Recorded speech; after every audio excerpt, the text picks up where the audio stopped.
성부와 성자와 성령의 이름으로 아멘. 예수님과 어머니 하나 되신 성심을 통해 신성하신 하느님 아버지의 피아세 나라에서 이 기도를 봉헌드립니다. 사랑하는 아버지, 아버지께서 창조하신 온 우주 만물, 천상 천하의 그 모든 아름다운 피조물들을 불러 모아 아버지를 한 중심에 모시고 그들과 저희가 아버지를 감사와 찬미와 영광과 흠숭과 존경과 사랑과 아버지만이 마땅히 받으셔야 될 모든 도둑질 당한 권리를 다 빼앗아 아버지께 되돌려드립니다. 사랑하는 아버지, 저희와 인류가 깨닫지 못하여 매일 아버지께 드리는 모욕과 역경, 그것에 대한 배상과 보속을 드리오니 부디 너그러이 받아주시며 이제 저희는 아버지께서 친히 저희를 다스려 주시옵기를 갈망으로 청원드리오니 아버지, 저희들의 전부가 되어주시며 내적이고 외적인 모든 것의 주체가 되어주시옵소서. 또한 이 대한민국이라는 나라, 지금은 마귀에게 온통 사로잡히고 가로막혀 선의 세력이 하나도 없이 다 죽은 것처럼 보이오나 아버지는 끝내 계시록에서 선의 세력은 반드시 승리하여 하느님께서 다스리시는 세상이 올 거라 말씀하셨습니다. 저희는 그 말씀을 억만 프로로 믿습니다. 어서 빨리 천년 왕국이 도래하기를, 특히 이 대한민국에 아버지의 뜻 진리를 방해하고 그것과 다른 것으로 마귀 도구를 하는 모든 각계각층의 세력을 다 전멸시켜 주시고 이제 아버지께 속한 선의 세력의 자녀들을 두드러지게 하시고 그들이 각계각층의 리더요, 지도자요, 그리고 훌륭한 역할을 하는 영혼들로 일으켜 세워주셔서 그들 안에서 아버지 친히 이 나라를 다스려 주시옵소서. 갈망의 갈망을 야곱의 사다리만큼 큰 갈망으로 아버지께 청원드립니다. 이 모든 기도 우리 주 예수 그리스도의 이름으로 기도드리나이다. 아멘. 성부와 성자와 성령의 이름으로 아멘. 안녕하십니까. 하나님의 뜻성교의 피아수녀입니다. 오늘은 이제 레위기 13장의 내용을 학습할 차례가 되었습니다. 오늘 본문의 내용이 약간 긴데요. 여러분들과 먼저 본문을 읽고 오늘 내용에 대해서 함께 공부해 보도록 하겠습니다.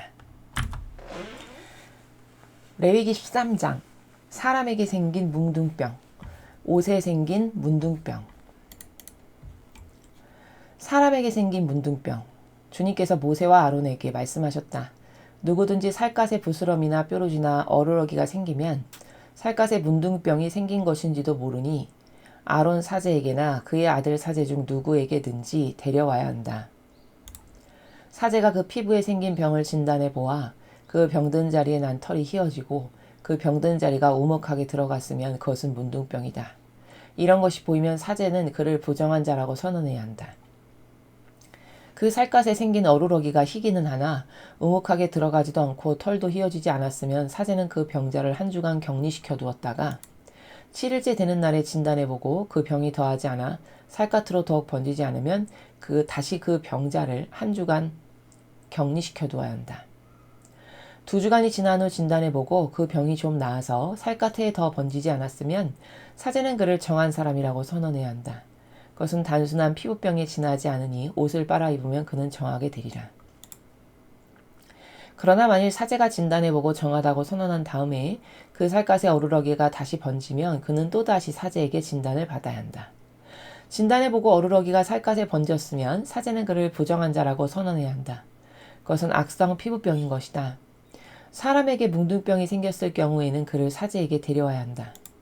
사제가 진단해보아 살갗에 흰 부스럼이 생기고 털이 휘어지고 그 부스럼이 성이 났으면 그 살갗에 생긴 병은 이미 만성이 된 피부병이다. 그러므로 사제는 그를 부정한 자라고 선언해야 한다. 그는 부정한 사람이니 격리해둘 필요도 없다. 그 피부병이 살갗에 번지고 번져 머리에서 발끝까지 병자의 살갗에 온통 번졌을 경우에는 사제가 그를 다시 진단해 보아야 한다. 과연 피부병이 온몸에 덮였으면 사제는 그를 정한 자라고 선언해야 한다. 그는 몸이 온통 희게 되었을 뿐 실상은 부정한 것은 아니다. 그러나 그의 몸에 성난 살이 나타나면 그는 부정하다. 사제가 진단해보고 성난 살이 생겼으면 그를 부정한 자라고 선언해야 한다. 그 살이 성난 것은 악성 피부병이므로 그는 부정하다. 그러나 그 성난 살이 다시 휘어지면 그는 사제에게 나가야 한다. 진단해보고 그 병든 자리가 휘어졌으면 사제는 그 병자를 정한 사람이라고 선언해야 한다. 그는 정한 사람이 된 것이다. 누구든지 살갗이 골맞다가 나았는데 그 골맞던 자리가 다시 희게 부어오르거나 불구스름한 어루러기가 생기면 사제에게 보여야 한다. 사제는 진단해보아 그 자리가 우묵하게 들어갔거나 털이 휘어졌으면 그를 부정한 자라고 선언해야 한다. 골마 터진 데 나타난 것은 실상 문둥병이다. 그러나 사제가 진단해보아 거기에 난 털이 휘어지지도 않았고 우묵하게 들어가지도 않았으면 그를 7일간 격리시켜 놓아야 한다. 병이 살갗에 더 번졌으면 사제는 그를 부정한 자라고 선언해야 한다. 그것은 문둥병 증세이다. 어루러기가 제자리에서 더 번지지 않았으면 그것은 골맞던 흔적에 지나지 않으므로 사제는 그를 정한 자라고 선언해야 한다. 또 누구든지 살갗이 불에 데었는데 된 자리가 부어올라 불구스름하고 희끗희끗한 어루러기가 돋거나 흰 어루러기가 돋았을 경우에는 사제에게 진단을 받아야 한다. 만일 어루러기가 돋은 자리에 난 털이 휘어지고 그 자리가 우묵하게 들어갔으면 그것은 된 자리에 악성 피부병이 생긴 것이니 사제는 그를 부정한 사람이라고 선언해야 한다. 그것은 문둥병 증세이다. 진단해본 결과 어루러기가 돋은 자리에 난 털이 휘어지지도 않았고 우묵하게 들어가지도 않았으면 사제는 그를 7일간 격리시켜 놓아야 한다. 7일째 되는 날 진단해보고 어루러기가 더 번졌으면 사제는 그를 부정한 사람이라고 선언해야 한다.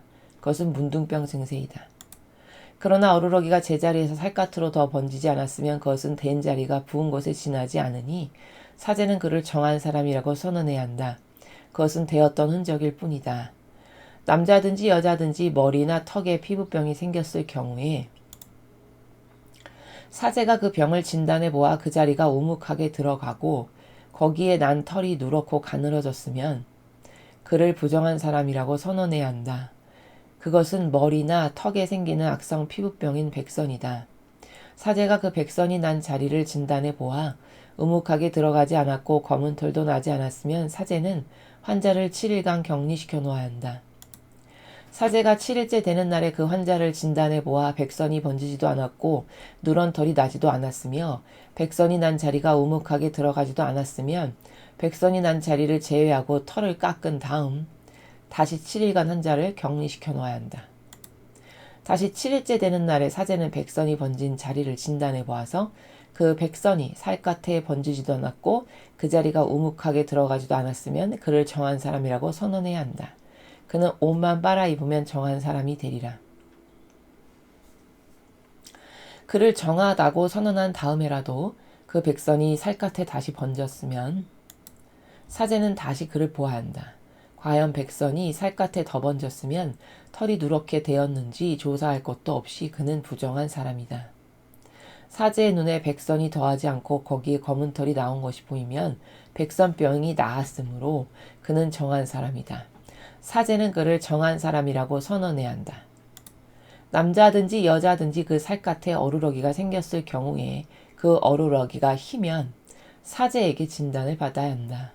그 살갗에 생긴 어루러기가 희끄무레하면 살갗에 발진이 돋은 데 지나지 않으므로 그는 정한 사람이다. 누구든지 머리털이 다 빠졌을 경우에도 그는 대머리가 되었을 뿐 정한 사람이다. 앞머리에 털이 빠졌을 경우에도 앞니마가 벗겨진 것일 뿐 그는 정한 사람이다. 그러나 정수리에나 앞이마에 희끗희끗하고 불구스레한 종기가 났을 경우에는 정수리나 앞이마에 악성 피부병이 생긴 것이다. 사제가 진단해보아 그 정수리나 앞이마에 희끗희끗하고 불구스레한 종기가 생겨나 다른 살갗에 생기는 악성 피부병 같은 것이 보이면 그는 악성 피부병이 머리에 난 환자이므로 사제는 반드시 그를 부정한 사람이라고 선언해야 한다. 악성 피부병 환자는 옷을 찢어 입고 머리를 풀고 윗 수염을 가리고 부정한 사람이요 부정한 사람이요 하고 외쳐야 한다. 병이 있는 동안은 그는 부정을 벗지 못한다. 부정하니만큼 그는 진지 밖에 자리 잡고 따로 살아야 한다. 옷에 생긴 문둥병. 문둥병이 옷에 생겼을 경우에는 양털옷이든 모시옷이든 양털이나 모시로 짠 천이나 이불이든 가죽이든 가죽으로 만든 무슨 물건이든 푸르스름하거나 불구스름한 자국이 그 옷이나 가죽이나 천이나 이불이나 가죽으로 만든 어떤 물건에 생긴 것이 보이면 그것은 문둥병이니 사제에게 검사를 받아야 한다. 사제가 그 자국을 살펴보고 그 물건을 7일간 따로 두었다가 7일째 되는 날 그 물건을 살펴보아서 옷이나 천이나 이불이나 가죽이나 가죽으로 만든 어떤 물건에나 병이 더 번졌으면 그 병은 전염성 고질이다. 그러니 그 물건은 부정한 것이다. 그 병이 생긴 물건이 옷이거나 천이거나 이불이거나 할 것 없이 양털로 짠 것이거나 모시로 짠 모든 것, 또 가죽으로 만든 어떤 물건이든지 불에 태워야 한다. 그것은 전염성 고질이므로 이렇게 불에 태워야 한다. 그러나 사제가 살펴보아서 그 옷이나 천이나 이불이나 어떤 가죽으로 만든 물건에 병이 더 번지지 않았으면 병이 생긴 물건을 빨도록 지시하고 또다시 7일간 따로 두게 해야 한다. 병이 생긴 물건을 빨아놓은 다음에 사제가 살펴보아서 그 병이 더 번지지는 않았더라도 그대로 남아있으면 그것은 부정하니 불에 태워야 한다. 안팎으로 병이 스며있기 때문이다. 빤 다음에 사제가 살펴보아서 병 자국이 줄었으면 그 옷이나 가죽이나 천이나 이불에서 병이 생긴 자국을 떼어내어야 한다. 그 후에 그 옷이든 천이든 이불이든 가죽으로 만든 어떤 물건이든 병이 다시 나타나면 재발한 것이므로 병이 생긴 물건을 불에 태워야 한다. 그 옷이나 천이나 이불이나 가죽으로 만든 어떤 물건이든지 빨아보아 병 자국이 없어졌으면 다시 빨면 된다. 그것은 정한 것이다. 이것은 양털이나 모시로 만든 옷이나 천이나 이불이나 가죽으로 만든 어떤 물건을 정하다거나 부정하다고 선언할 때 지켜야 할 규정이다. 주님의 말씀입니다. 하느님 감사합니다.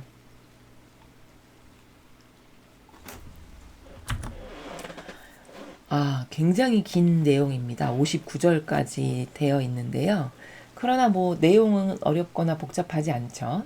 이제 사람에게 문둥병이 생겼을 때 그것을 어떻게 부정한 것이니까요. 일단 문둥병이 생겼다는 것, 혹은 이제 이렇게 분별을 해가지고 피부병이 생겼을 경우 그런 것을 분별할 수 있는 기준을 여기 하나하나 다 주시면서 그러면 이걸 격리시켜야 된다. 혹은 그게 문둥병이라는 병균이 이건 균이니까요. 하나의 옷에 이렇게 번졌을 수도 있는데 그 옷도 빨아도 안 되면 이걸 태워버리고 빨았는데 좀 수그러들고 줄어들었다. 그러면 그건 정한 것이니까 다시 빨아서 사용하고 이런 이제 기준들을 가르쳐 주시는 그런 내용입니다. 지금 우리는 요 테마가 요 앞에 장부터 지금 정한 것과 부정한 것에 대해서 학습을 하고 있습니다. 그래서 첫 번째는 정한 동물과 부정한 동물이 어떻게 이 세상에 있는지, 어떤 종류가 정하고 부정한 것인지를 가르쳐 주신 내용이었고, 어제 학습한 것은 이제 산모가 아기를 낳으면 부정하게 되는데 그 부정한 산모를 다시 정한 영혼으로 회복시키는 방법에 대해서 가르쳐 주셨고, 오늘은 이제 사람이 살다 보면 이런 병 같은 것이 걸릴 수가 있죠. 꼭 피부병만이 아니더라도. 그럼 어떤 그 균이 침투한 건데, 병이라는 건 일단 균이 침투했다라는 건 부정의 증거라고 본다는 거죠. 본질적으로. 그러면 이제 그 부정을 어떻게 처리해야 되고 어떻게 깨끗하게 다시 회복해야 될 것인지에 대해서 오늘 아버지께서 말씀하시는 내용입니다. 그래서 지난 시간에 앞에 12장에서 우리가 학습한 내용은 산모의 부정을 벗기는 예식에 대해서 학습을 하였습니다. 이 지난 시간에 그 산모의 부정과 관련해서 학습했던 것 중에 중요한 내용은 하느님은 왜 굳이 이렇게 아이를 낳았으면은 이렇게 부정한데 며칠 동안 사내 아이를 낳았으면 33일간 집에서 자숙하고 계집 아이를 낳으면 66일간 자숙하고 그 다음에 자숙기간이 다 끝나고 나면은 사제한테 가가지고 번제물과 속죄제물을 또 완벽하게 바치고 이렇게 해서 네가 깨끗하고 정한 영혼이 되도록 해라. 이렇게 아주 상세하게 가르쳐 주시죠. 그렇다면 하나님께서는 왜 우리에게 이런 기준을 하나하나 다 가르쳐 주시는 것일까라는 점이죠. 그래서 그것은 여기 제가 이렇게 정리를 해놨는데요.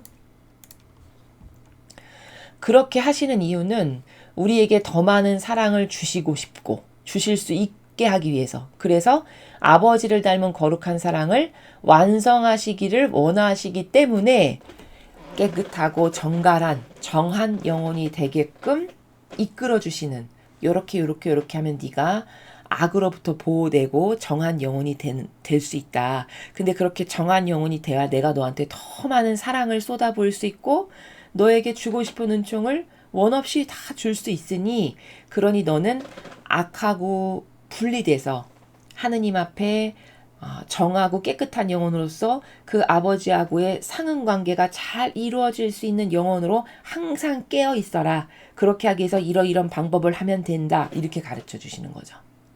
그래서 제가 앞에 설명할 때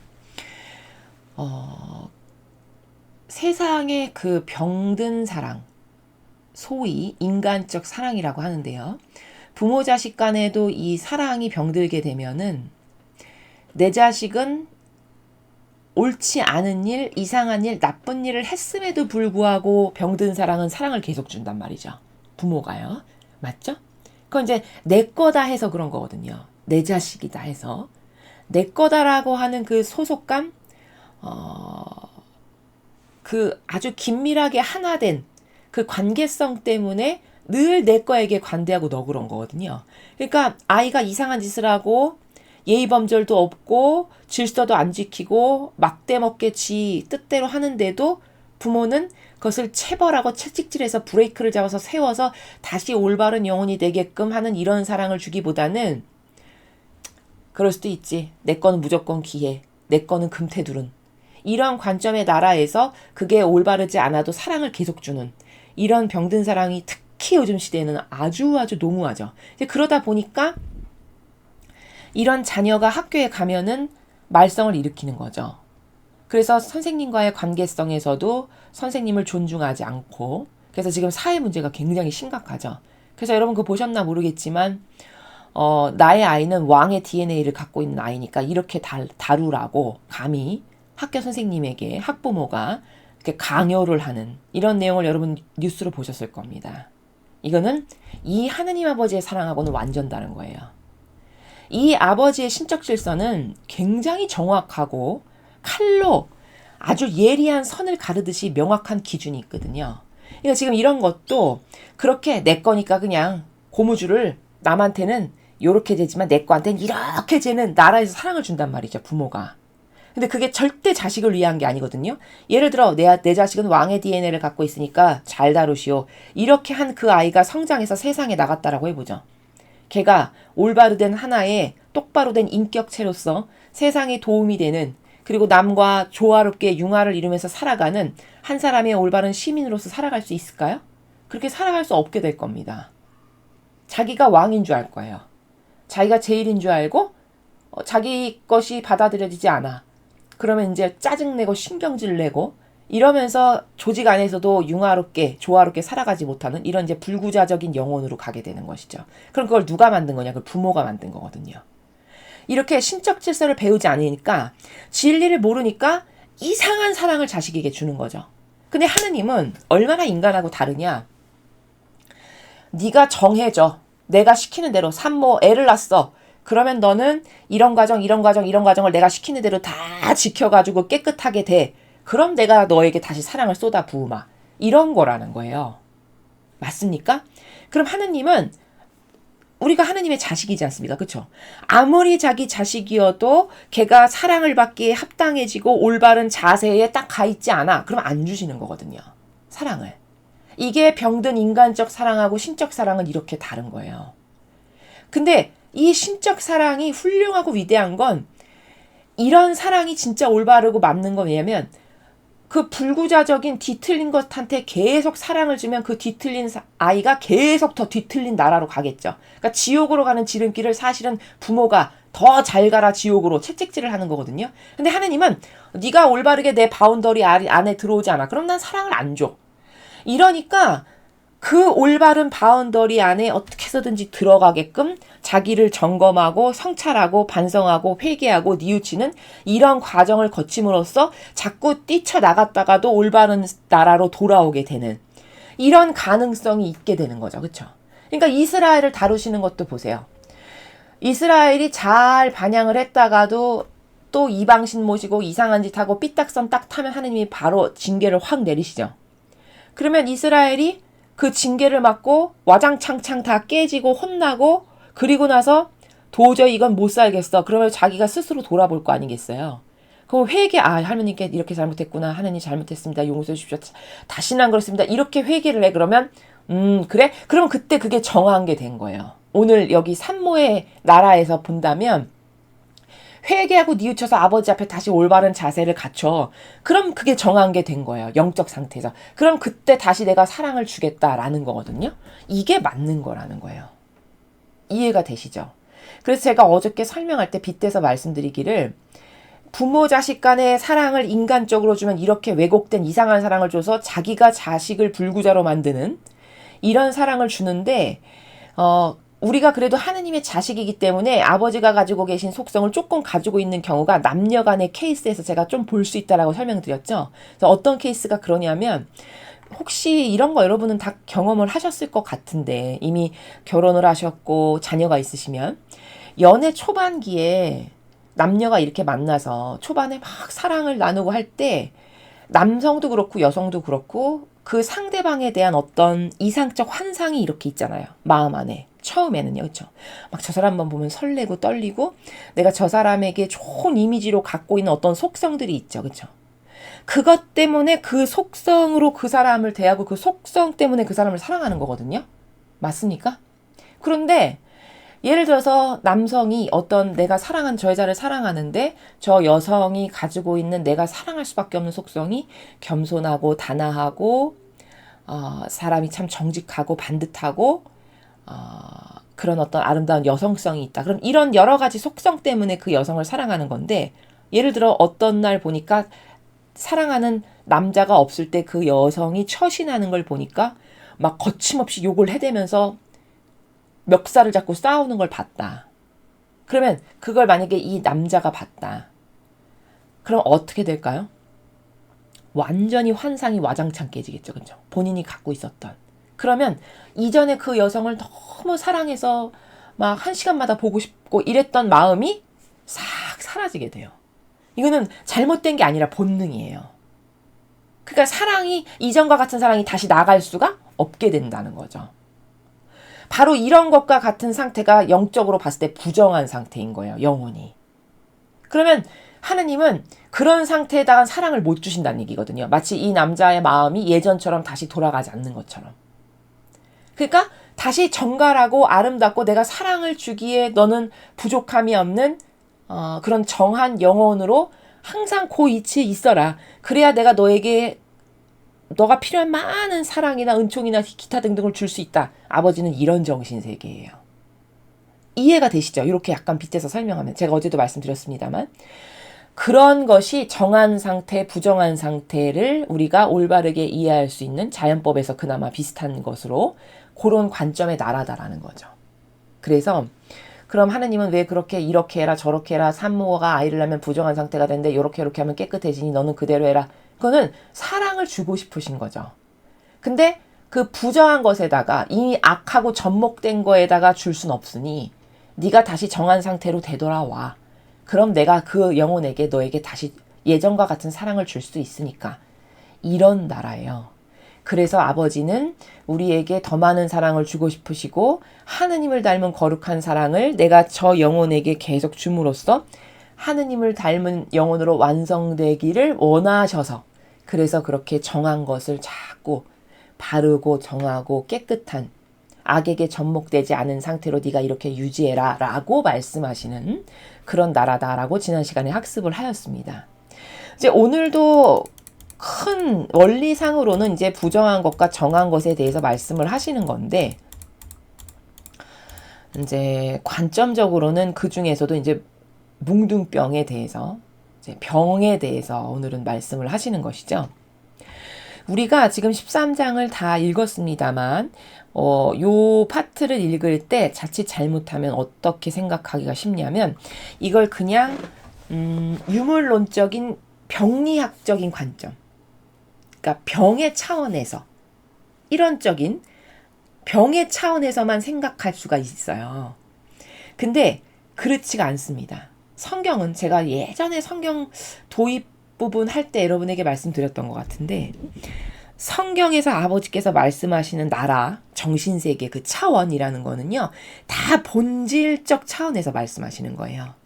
근데 그거를 이렇게 어떤 작은 개념 하나에다만 국한해서 생각을 하면 이 원리적 차원에서는 볼 수가 없게 되고 여기에만 국한해서 좁은 시야에서 생각하게 되기가 쉽습니다. 근데 아버지는 그 나라에서 말씀하시지 않아요. 항상 본질적 차원에서 말씀하십니다. 그러니까 이 문둥병도 단순히 피부병이 나서 아팠어, 그러니까 저 사람 부정한 사람이니까 격리시키라는 거구나, 이렇게 이해하시면 그게 틀렸다는 것은 아니나 너무 개념의 차원에서나만 이해를 한 거라는 거죠. 그러면 이 성경 전체를 원리상으로 이해는 지금 못하고 있는 거예요. 그러므로 오늘 이 13장에서 아버지가 말씀하시는 건 뭐냐면, 지금 이런 어떤 병 같은 것도,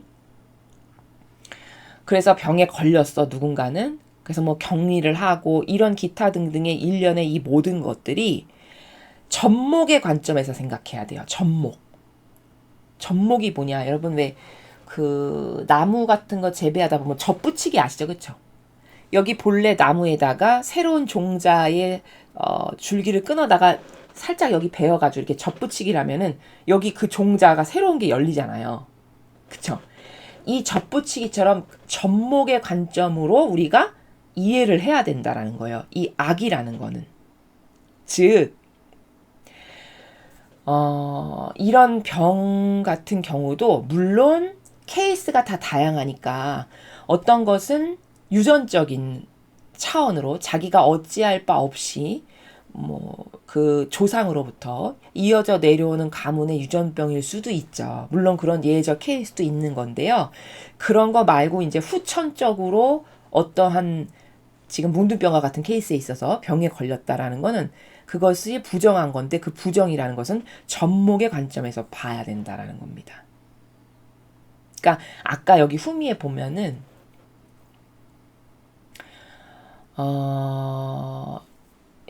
이 부정하다라고, 이는 부정하니까 뭐 일주일간 격리시켰다가 다시 사제에게 와서 보이고 아직도 이상해, 그럼 또 일주일 격리시키고, 이렇게 부정하고 정한 것으로 구분을 하시잖아요. 근데 거기서 그 부정하다라는 게 접목의 차원인데, 부정하다는 건 악이 계속 쌓여서 거기 진지를 구축한 차원에서 말씀을 하시는 거예요. 근데 그게 피부에 나타나면 이런 병인 거고, 또 어떤 다른 케이스에 적용되면 또 그 차원에서의 적용되는 거고, 이제 이런 거거든요. 적용의 범주만 달라지는 건데,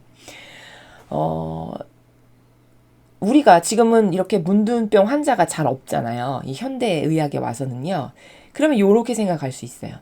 현대에 와서는 이런 병이 이제 많이 이제 개선이 된 거죠. 의학이 발달하니까. 그럼 의학이 발달했기 때문에 이런 병이 없어졌다라고 해서 인간이 부정하지 않냐? 그렇지 않다라는 거예요. 오히려 현대에 살아가는 이 인류가 이 시대에 살아가는 인간, 즉 구약시대에 살아가는 요 백성들보다 훨씬 더 부정해요. 그럼 여러분도 인정하시죠? 납득되시죠? 자, 그렇다면 그 부정의 관점이라는 건 여기서 말씀하시는 것 같이 육적 차원에만, 겉으로 드러나는 차원에만 한계적으로 적용해서 생각하면 안 된다라는 거죠. 제가 여러분에게 드리고 싶은 말씀은 이해가 되시죠? 여러분, 요즘 세상에 사고방식이 부정한 사람이 얼마나 많나요? 부정하다는 건 어떤 거냐면요, 여기 지금 하나님이 가르쳐 주시는 이런 진리 있죠. 이 진리의 근거에서 사고를 하지 않죠. 사고방식을. 그건 다 부정한 거예요. 그럼 이 현대인이 얼마나 부정한 사람이 많나요? 그렇죠. 근데 그들이 훨씬 더 부정한데, 그 사고방식이 이상한 사람들이 이 문둥병 환자를 더 손가락질하면서 아우 부정해, 이렇게 할 거라는 거죠. 이해가 되시죠? 근데 그거는 엄청난 기준의 잘못이고 착각이라는 거예요. 오히려 이 문둥병 환자가 부정하다라는 건 순수하고 깨끗해요. 왜냐하면 드러나잖아요, 겉으로. 누가 봐도 알 수 있잖아요. 어머, 문둥병 환자구나. 알아서 피하잖아요, 자동으로. 그렇죠? 그러니까 이거는 남을 속이는 것도 아니고 오히려 순수하고 지금의 세상에 이 부정한 것보다는 순수성이 더 있다라는 거예요. 의도적이지 않으니까. 근데 요즘 세상의 부정을 생각해 보십시오. 요즘 세상의 부정은 엄청 교묘해요, 여러분. 이해되십니까? 아니, 종교 지도자가 부정한 것을 자초하고 남에게 부정을 강요하는 자라고 그러면 누가 믿겠습니까? 그렇죠. 종교 지도자쯤데 그러면 훌륭하신 어른, 아주 시대의 선구자적인 어른, 이 시대의 진정한 리더, 이렇게 생각하죠. 근데요, 잘 생각해 보세요. 여기 분등병 걸려가지고 격리당한 환자보다 지금 이 거짓 교회에 적그리스도 세력의 교황권이라고 하는 그 지도자가 훨씬 더 부정한 영혼이거든요. 이해가 가십니까? 왜냐? 제가 입증해 볼게요. 여기 아버지가 아까 이런 말씀하셨어요.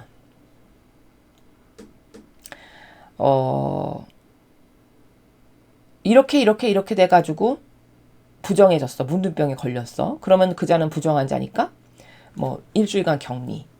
이렇게 해서 하느님은 심지어 옷에 병균이 생겼는데도 그 옷조차도 따로 분리시켰다가 다시 가져갔는데도 여전히 개선이 안 돼. 그럼 나중에 태워버리라고 하시죠.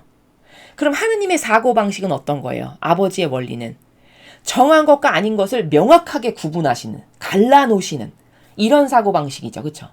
그죠? 하나님께 속한 것과 하나님께 속하지 않은 것을 명확하게 갈라서 분리시키고 심지어 기다려도 안 되면 태워버려서 없애버리는 이런 사고방식이란 말이에요. 아버지가 하시는 사고방식은. 그렇습니까? 자, 그런데 이 거짓교회의 교황권이 하는 사고방식을 한번 이 성경적인가 비교해 보겠습니다. 동성애자 그들의 사랑을 보십시오. 이렇게 이야기하죠. 근데 아버지는 여기 피부에 병 하나만 생겼어도 격리시키고 분리시켜가지고 따로 살게 하고 절대 접촉 못하게 하시죠. 그러면 이 질서에서 벗어난 것을 아버지는 이렇게 철저히 격리시키는데 이 교회의 수장이라고 하는 리더는 그게 질서에서 벗어난 것이잖아요. 하나님이 그렇게 살라고 창조 질서가 그게 아니죠. 그렇죠? 예를 들어 동성애자라면. 그럼 질서에서 벗어난 건데 그걸 끌어안고 하나 되라고 가르치잖아요. 그렇죠? 여기는 이렇게 격리시키고 분리시키라고 하는데. 그럼 완전히 정반대적 사고방식이죠. 이해되십니까? 제가 지금 성경으로 입증하는 겁니다. 그러면 하나님의 사고방식하고는 다른 사고방식을 하는 사람이에요. 하나님의 질서하고는 다른 것을 따르고 그것을 신자들에게 강요한다고요. 맞죠? 그럼 부정한 자죠. 그것 자체로. 이렇게 그 자가 부정한 자인데 사람 눈으로 봤을 때 교황권의 수장을 여기 한 명 데려다 놓고 옆에 문둥병 환자를 세워놨어요. 그리고 투표를 한다고 해보죠. 자, 두 사람 중에 여러분은 누가 더 부정한 자, 하느님으로부터 저주받은 자라고 생각하십니까? 하고 길거리 스티커 투표를 한다고 해보죠. 스티커가 어디 더 많이 붙을까요? 여러분 어디 더 많이 붙을 것 같습니까? 저는 장담해요. 문둥병 환자에게 스티커가 다 붙을 거예요. 이 사람이 부정한 사람이라고. 그렇죠. 근데 실상이 그런가요? 제가 지금 설명을 드렸죠. 영적으로. 여러분 겉에 드러나는 건 별거 아니에요. 하느님은 겉을 안 보세요. 속을 보세요. 하느님은. 차라리 겉으로 드러난 건 순수하다라고 여기세요. 왜? 겉으로 드러났기 때문에 남에게 속일 수가 없거든요. 가리울 수가 없거든요. 문둥병 환자 어딜 가도 티나겠죠. 왜냐면 살갗이 이상할 테니까. 그럼 이 사람은 다 드러나고 남을 속일 의도조차도 없고 그게 통용되지도 않는 사람이에요. 순수 자체예요. 다 드러났으니까. 그쵸? 그러면 그런 사람도 부정하다라고 해서 격리하는데 이거는 남을 속이죠. 위선자로. 그쵸? 이 거짓 교회의 수장은 남을 속이잖아요. 거룩한 표양과 체를 하면서.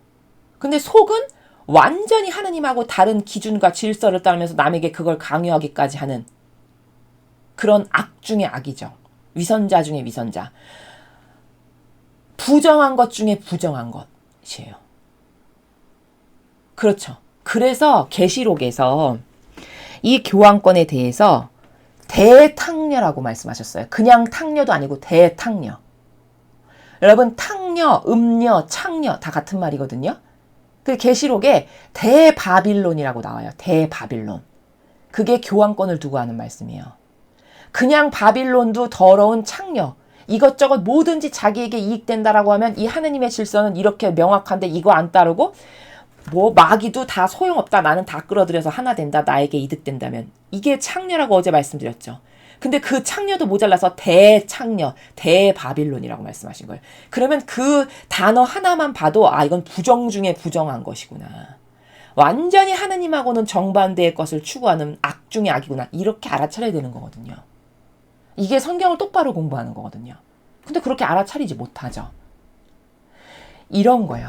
제가 그래서 여기 지금 13장 도입부에서 이걸 그냥 병리학적 관점으로 그냥 드러나는 병의 관점으로 봐서 뭉둥병자는 안타깝지만 저렇게 정하지 않은 것이니까 분리시키라는 말이구나. 이렇게 이해하면 안 된다라고 왜 그랬냐.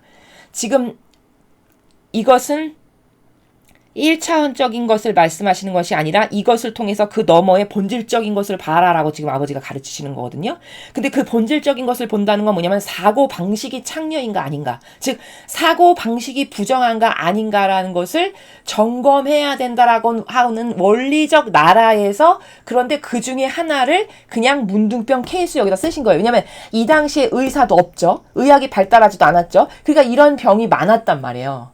그러니까 구약시대 이 병에서 시달리는 고통받는 주님의 백성이 많으니까 그 중에 한 케이스로 뭉둥병을 갖고 와서 말씀을 하시는 것이지 사실 오늘 이 13장을 통해서 우리가 봐야 될 건 이것을 뛰어넘는 원리의 차원에서 부정한 것이 도대체 뭔가라는 것을 봐야 된다라는 거죠. 이해가 되시는지 모르겠습니다. 예. 그래서 이렇게 되는 것과 안 되는 것이 명확해서 하느님은 다 분리시키고 여기서 살지 못하고 진지 밖에서 나가게 해서 하시고 이렇게 하시잖아요. 다. 이렇게 정한 것과 아닌 것, 하느님께 속한 것과 아닌 것, 선과 악을 아버지는 이렇게 다 가르신단 말이에요. 아버지의 질서 자체가 그렇단 말이에요. 근데 세상 사람은 오감이 병들어가지고 특히 이 거짓교회 수장 같은 사람이 하도 착한 척 코스프레를 하고 그게 정서가 본인들이 되다 보니까 그렇게 선과 악을 가르는 건 왠지 착하지 않은 것 같다라고 하는 정서를 갖는 거예요. 그리고는 마귀도 꿇어앉고 못도 꿇어앉고 다 수용하면 오히려 그 사람이 착해 보이는 거죠. 이거 진짜 엄청난 사고방식의 마귀입니다. 이 기호가 병들잖아. 이거 고칠 수도 없어요. 이걸 누가 고쳐줍니까? 본인이 그렇게 생각하고 살아가는데. 그렇죠. 그리고는 이렇게 엄격하게 구분하는 사람을 좀 너무한 거 아니야? 이렇게 생각을 해요. 그 정서가. 자기도 부족하면서 너무 그렇게 사랑이 없는 거 아니야? 여러분 제가 어저께 말씀드렸죠. 사랑이 뭔지를 모른다고 이 시대 사람은. 사랑은 마귀도 끌어안고 저것도 끌어안고 이것도 끌어안고 온갖 잡것을 다 끌어안는 게 사랑이냐. 절대 그런 거 아니에요. 세상 사람도요. 정신이 올바른 사람은요. 네 편과 내 편을 구분할 줄 알아요. 아니 전쟁이 터졌는데 네 편 내 편이 중요하지. 사랑이 많으니까 저 공산당도 끌어안아야지. 이게 말이 됩니까? 여러분 이게 말이 되나요? 그래도 인류애적인 관점에서 공산당이지만 죽이는 건 너무해. 이게 착한 겁니까? 여러분 이게 착한 거예요? 이거는요. 사고방식이 완전 마귀가 된 거예요. 그렇게 해서 어떻게 전쟁을 이깁니까? 예? 그러면 그것뿐만이 아니라 이 세상에는 지금 눈에 보이지 않지만 악투성이거든요. 우리는요. 지금 영적 환경이요. 이 밭에 내 지금 앞에 지뢰가 수억만 개 묻혀있는 데를 지금 걸어가고 있어요. 우리가 영적으로. 어디를 밟아서 발목이 잘려나갈지 모르는 이런 영적 환경에서 이 현대인이 살아가고 있다고요. 게다가 진리를 배우지 않고 고리타분하게 여기기 때문에 이 현대인에게는 정말 악조건이 너무너무 많아요. 하느님하고 가까워지기 위해서 극복해야 될 악조건이 너무너무 많아요. 이해가 다 되시죠? 납득이 되시죠? 그렇죠? 지뢰밭인데다가 영적 환경이 게다가 종교조차도 똑바로 가르치질 않아 진리를. 그러니까 온통 혼돈과 망상과 부작용으로 가득해요. 사고방식이. 그리고 누가 이걸 똑바로 진리에 의해서 야물딱지게 잡아주는 사람이 없으니까 저것도 맞는 것 같고 이것도 맞는 것 같고 이 말도 착해 보이고 이런 상황이거든요. 얼마나 위험한 시대에 지금 우리가 살아가고 있는지 아시겠습니까? 그러니까 이렇게 하느님은 명확하게 구분하고 가르고 나누신다. 이건 죄가 아니라는 거예요. 이게 정상적 사고방식이에요. 근데 하느님은 사랑이십니다. 어떻게 우리가 그리스도인인데 저런 것을 수용하지 않는데 그리스도인이라고 할 수 있습니까? 이 교회에 주교와 추기경이라는 사람들이 이런 발언을 서슴없이 합니다. 난민 끌어들여야 된다고 하면서. 그럼 여러분 생각해보세요. 그 난민이 내 자국민을 총칼로 죽이는 그 악독한 사람인데도 받아들여야 되나요? 그럼 내 자국민이 죽어나가는데 그걸 왜 받아들여야 됩니까? 에? 그리스도인은 사랑이 많아야 되니까 마귀도 다 끌어안아야 된다. 이겁니까? 그게 말이 됩니까? 이러한 것에 대해서 영적으로 명확한 이 굳건한 원리가 없으니까, 따라야 될 기준이 없으니까, 그래, 그렇지. 하느님은 사랑이시지. 또 이러는 거예요. 그래서 어제도 말씀을 드렸지만 하느님의 사고방식은 절대 그게 아니다. 오늘 여기도 다 격리시키고 분리시키고 안 되면 옷도 태워버리라고 하시죠. 나중에. 여러분 보셨죠? 그까지 옷에 병균 하나 생겼는데 그 옷도 태워버리라고 하시는 나라예요. 예? 그것이 접목될까봐. 내 자녀들한테 그 옷이 누군가 이걸 입었으면 그 병원균이 여기 접목되겠죠. 그쵸? 한 번 접목된 거는 침투된 게 순식간이라는 말이죠. 영적인 거는. 그러면 그 접목되기 전에 이걸 다 분리시키고 격리시키고 태워버리고 없애버리고 이게 맞는 거죠. 하느님은 그런 사고방식이시거든요. 그러면 그 사고방식을 그대로 따르는 리더고 수장이면 질서에 맞지 않아. 그럼 이건 다 격리시키고 분리시키고 이 정한 것하고는 닿지 않게 최소 따로 분리라도 시켜야 되는 거거든요. 근데 그들의 사랑을 보십시오. 하느님은 사랑이십니다. 이렇게 해서 온갖 것을 다 끌어들이게 하는 이거는 완전 마귀적 사고방식이죠. 이래서 대바빌론, 대탕녀라고 계시록에서 말씀하신 거예요. 얼마나 그 악이 독성이 강하면. 이제 이해가 잘 되시나요?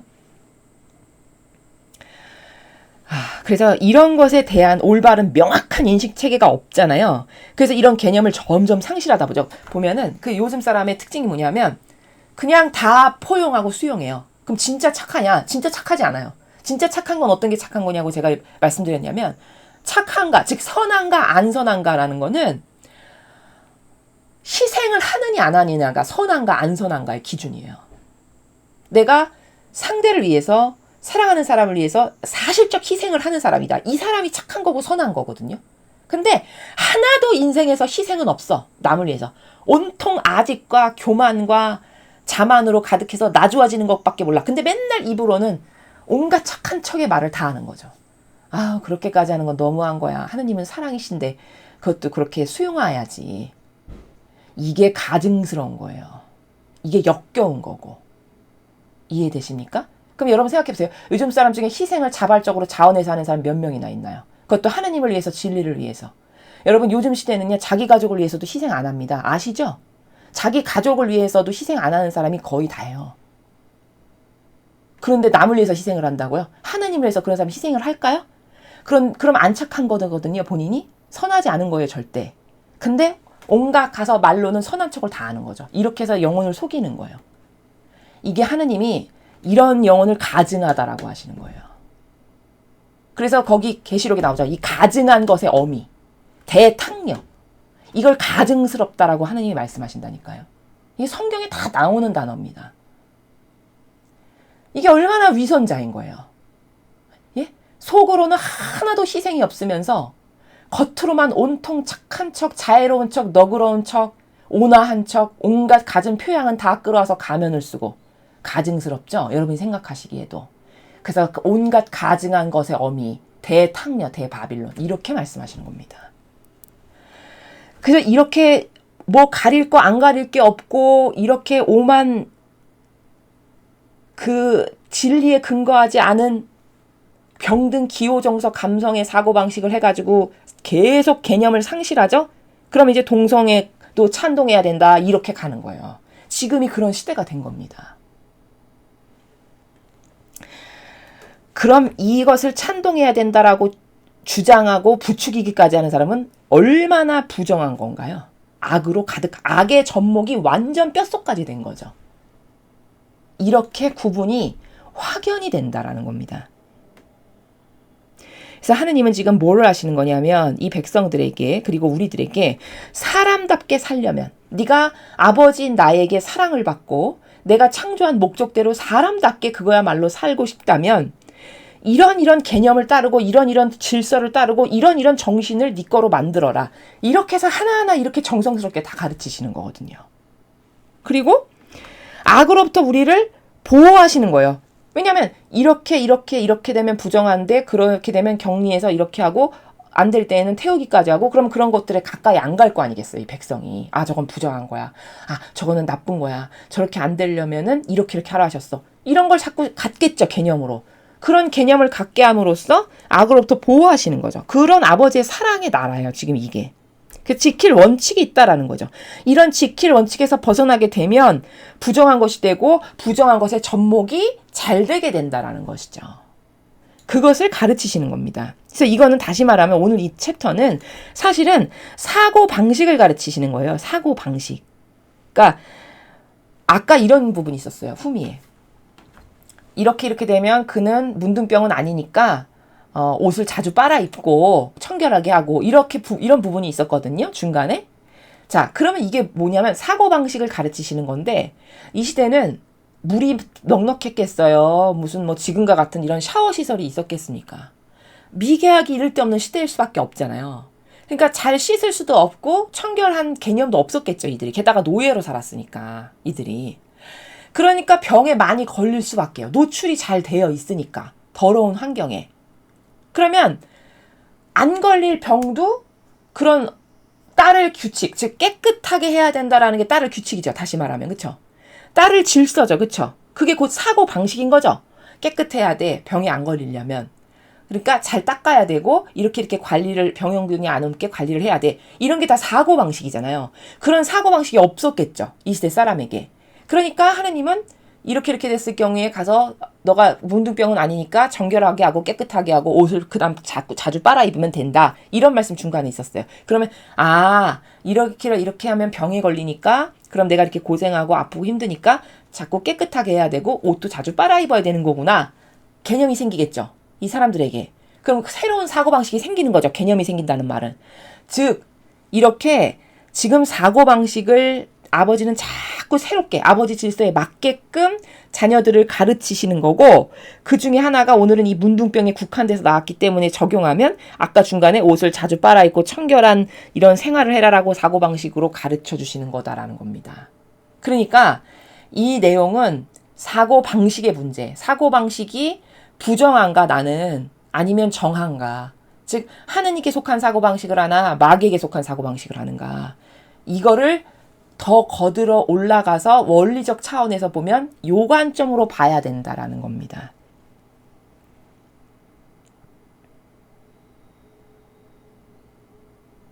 자, 이해가 되셨죠? 그래서 그런 내용으로 오늘의 요 13장의 내용을 보시면 되겠다. 이렇게 정리가 가능합니다. 그 장절은 굉장히 길었는데 오늘 이 내용은 그냥 단순히 어떤 육적 차원에서 유물론적인 차원에서만 옛날 사람이 이렇게 지저분해가지고 병에 걸려가지고 병 걸리면 격리하고 그랬다는 이야기구나. 그런 차원에서 보면 안 되고 이 내용은 정한 것과 부정한 것의 근원적인 나라. 근원적인 나라에서 살펴봤을 때 하느님은 이렇게 정한 것과 정하지 않은 것을 구별하셨다는 것. 구분을 하셔서 갈라놓으신다는 거예요.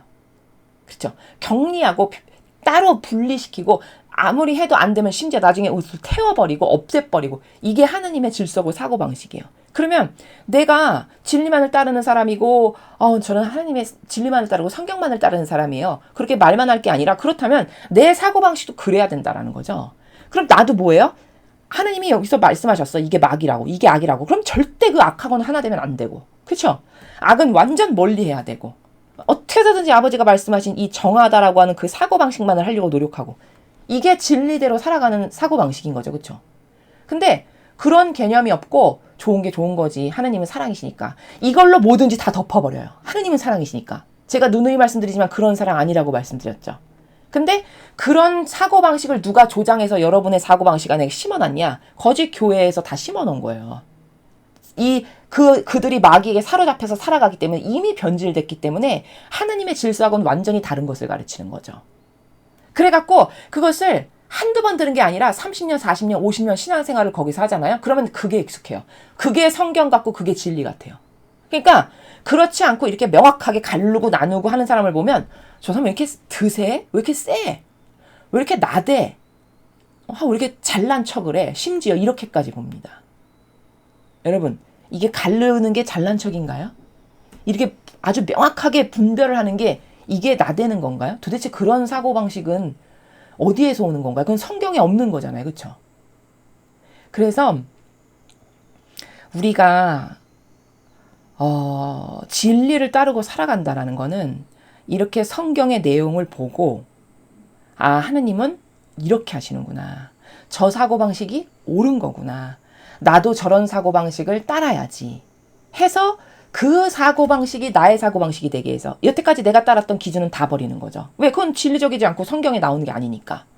하나님이 이렇게 하셨어. 나도 선하고 악을 분명히 분별해서 나는 선에게만 속해야 되는 거구나. 악은 철저히 격리하고 쳐다도 보지 말고 거기에 임밟을 될까봐 발끝 하나라도 들어가지 않아야 되겠다. 이게 정상적인 사고방식입니다. 왜냐면 여러분, 영적인 건 제가 말씀드렸죠. 0.1초 안에 들어온다고. 인간 안에. 예수님이 말씀하셨다라고 누누이 설명드리죠. 음란한 마음으로 한번 봤어. 그럼 너는 간음한 거다. 이게 예수님이 가르쳐주시는 영의 세계의 나라예요. 그러면 그게 접목된 순간이거든요. 마귀가 나에게 딱 이미 들어왔다. 그럼 접목 딱 된 거예요. 여러분, 하와가 죄를 졌을 때 사람이 봤을 때 대단한 거 아니거든요. 그냥 열매 하나 딴 거거든요. 이게 다예요. 근데 그럼 그 딴 행위 뭐 0.5초 만에 땄겠죠. 그렇죠? 0.5초 만에 땄는데 그때 악이 딱 들어온 접목이 확 된 순간입니다. 자기 뜻, 자기 의지라는 인간의 뜻이라고 하는. 그래서 그거 한 번 땄는데 죄인 돼서 나락으로 떨어졌잖아요. 영의 세계는 이런 거예요. 그러면 그 마귀에게 접목되지 않고 내가 온전히 보존이 되려면, 그래서 이렇게 아버지께 사랑받고 주시고자 하신 사랑을 내가 잘 받기에 합당한 영혼이 되려면 이걸 얼마나 경계를 해야 될까요? 얼마나 분리시키고. 근데 오히려 거기에 들어와서 열렬히 하나 되고 동조하고 협력하니 이게 될 말입니까? 근데 지금 그렇게 살아가고 있잖아요. 거의 다 신앙인들이.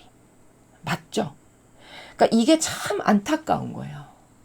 그래서 이 강의를 들으시는 여러분만이라도, 하느님께 속한 소수의 남은 자녀들만이라도 도대체 선과 악이 뭔지, 접목된다라는 게 뭔지, 하느님은 어떻게 사고방식을 하시는지, 그 사고방식만이 옳고 퍼펙트하고 완벽하고 그것만이 진리예요.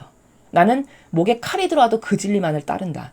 이런 정신으로 여러분이 매일 깨어있지 않으면, 제가 아까 말씀드렸다시피 지금은 지뢰가 이 앞에 운동장에 억만 개가 깔려 있어서 도대체 어디가 빈 땅인지를 모를 만큼의 세상이에요. 영적으로. 어디를 밟아야 다리가 잘리지 않을 수 있을까를 여러분이 아실 수 있냐? 아시기가 힘들 만큼 악으로 다 뒤덮였다는 거예요. 그러니 이 말씀에 얼마나 순종을 해야 되겠습니까? 얼마나 이것만을 믿고 따라야 되겠어요? 이해되셨죠? 이런 경각심이 굉장히 중요하다. 왜냐하면 우리는 나태하고 구태의연하고 만연성에 쪄들어 살아가는 존재들이거든요. 어떤 거 좋은 것을 들었어도 여러분 자신을 체크해 보세요. 어떤 좋은 것을 들었어도 그게 10년 가냐? 1년도 안 가요. 몇 개월도 안 갑니다. 그쵸? 금세 잊어요. 어떤 하나의 올곧은 결심을 해서 그거를 끈질기고 항구하게 지속적으로 한다? 이건 엄청 훌륭한 영혼이에요. 대다수는요, 그게 별로 오래 가지 않아요. 그럼 이런 처지인데, 우리가 지금 이런 처지인데 이걸 어떻게 보호할 거냐는 거죠. 그렇죠. 어떻게 보호가 되겠냐는 거죠. 악으로부터. 그저 매달리고 끊임없이 제가 포기하지 않는 한 예수님과 어머니 저를 절대 포기하지 마세요. 저를 절대 놓치지 마세요. 제가 마귀에게 유린당하지 않게 저를 지켜주시고 보호해주세요. 이걸 끊임없이 여러분이 하느님께 청원드리고, 그리고 이런 어떤 진리를 들었으면 저 사고방식이 저의 것이 되도록 저를 축복해 주십시오. 그 자리에서 기도하시고, 이런 것을 할 때 하느님께서 여러분의 의지를 보시고 도와주시는 거기 때문에 쟤는 의지가 저렇게 나랑 열렬히 하나 되려고 하는구나 해서 은총을 주시고 이렇게 하실 수 있다는 겁니다. 이 방법을 잘 활용하셔서 여러분에게 드리는, 매일같이 저희가 전해드리는 이 진리가 여러분의 사고방식이 되고 여러분 가족의 사고방식이 될 수 있도록 끊임없이 기도하시고, 그렇게 될 수 있도록 여러분이 주변 사람들에게 도움을 주시고 이렇게 하셨으면 좋겠습니다. 이상으로 레위기 13장 해설 강의를 마치겠습니다. 감사합니다.